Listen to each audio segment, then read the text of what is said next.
Hello and welcome. In this video, we'll guide you through the process of renaming your PC, specifically for nearby sharing in Windows 11. This feature allows you to share files seamlessly with nearby devices and customizing your PC's name. First, right-click on the Start icon at the bottom of your screen. Next, click on Settings from the list that appears.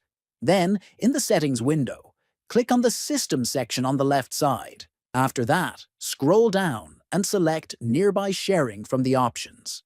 Then, under the Nearby Sharing section, you'll see a field labeled Your device is discoverable as. Click on the Rename button next to this label.